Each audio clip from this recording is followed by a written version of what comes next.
तर नमस्कार शेतकरी मित्रांनो, मी आपला रेशीम शेतकरी नवनाथ शिवप्रसाद गाडे। तर चॉकी शेडवर आल्यापासूनचा आजचा 17वा दिवस।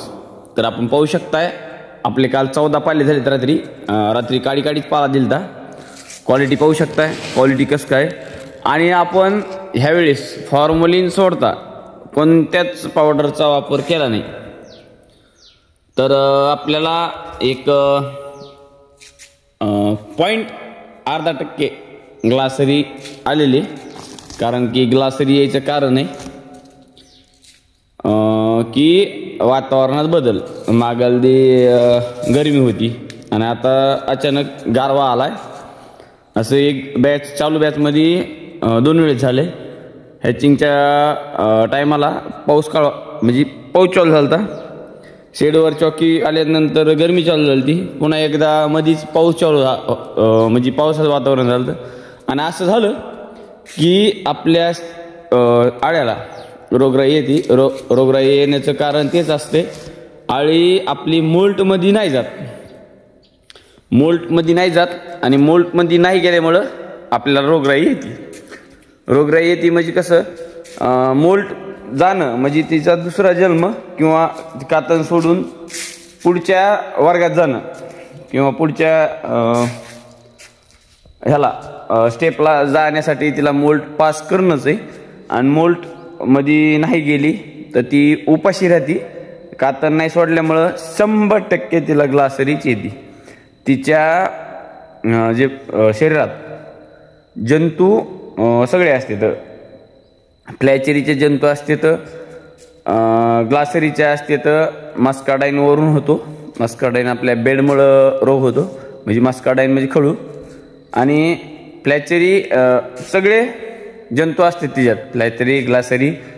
ते फक्त ॲक्टिवेट कधी होतं माहिती का, आपल्या तापमानात, आपल्या वातावरणात कमी जास्त झालं। 2 दिवस उन्हाळा, 2 दिवस पावसाळा, 2 दिवस हिवाळा, असं काही झालं।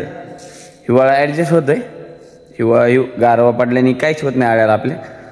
पण गरमी सहन होत नाही। एक दिवस 2-3 दिवस 4-5 घंटे जरी तुमच्या शेडमध्ये 30च्या पुढं टेम्परेचर जात असेल तर 100% तुमच्या आळीला रोग येणारच आहे। तिच्या शरीरातले जे जंतू पहिलेच असतात ते ॲक्टिवेट होतात, आणि ते ॲक्टिवेट झाले की कसे कोरोनावानीच खेळ आहे, दामदुप्पट येत नाही। आज ॲक्टिवेट झाले की तुमच्या 4थ्या दिवशी शेडमध्ये ग्लासरी दिसून येते। तर लोक म्हणते चॉकीमध्ये फॉल्ट आहे। चॉकीमध्ये जर फॉल्ट असेल तर तुम्हाला तिसऱ्या मोल्टच्या अगोदरच तुम्हाला ग्लासरी दिसून यायला पाहिजे, कारण की 3ऱ्या ते 4थ्या दिवशी ग्लासरीचा हा प्रादुर्भाव तुम्हाला दिसून येतोच। त्यामुळं चॉकीवाल्याला कोणत्याच हे काढू नका ग्लासरीचा। ते आजकाल हेच आहे की शेतकऱ्याचं म्हणणं आहे की ग्लासरी आले की चॉकी फेल आहे, असं फेल आहे, तसा काही विषय नसतोय। तुमच्या वातावरणावर, तुमच्या टेम्परेचरवर महत्त्व आहे। काही लेकरं आपले सर्दी हे होते आणि काही लेकराला सर्दी होत नाही, असं असतंय। जे जास्त जपन, म्हणजे आपलं घरचं जर ठरलं, जे जास्त जपन त्याच म्हणजे त्या चाळ्यांना काही होत नाही। त्यामुळं तुम्ही काळजी घ्या।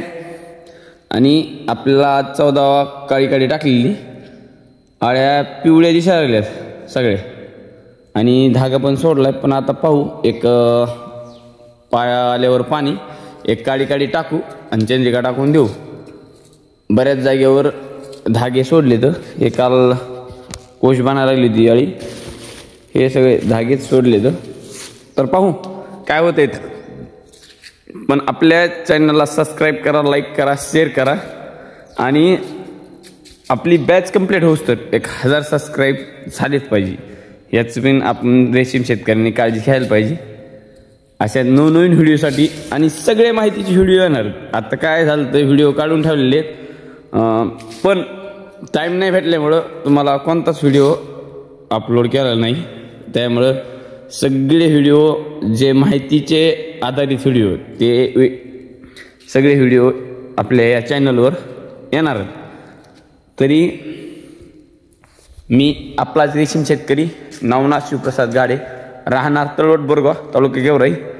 मी आज 2017 पासून हे क्षेत्रात आहे. चॉकीपासून ते पार कोश मार्केटपर्यंत मी सर्व माझ्या घरीच करतोय. आणि 3000 अंडीपुंज एक 8 दिवसाला वाटप करायचं नियोजन आहे. ते कसं असतं, माझं एक माझी बॅच आहे स्वतःची, त्याच टायमाला मी लोकांना पण अंडे देतोय. माझ्या चालू बॅचमध्ये मी चॉकी कोणालाही देत नाही, याची दक्षता घ्यावी. धन्यवाद.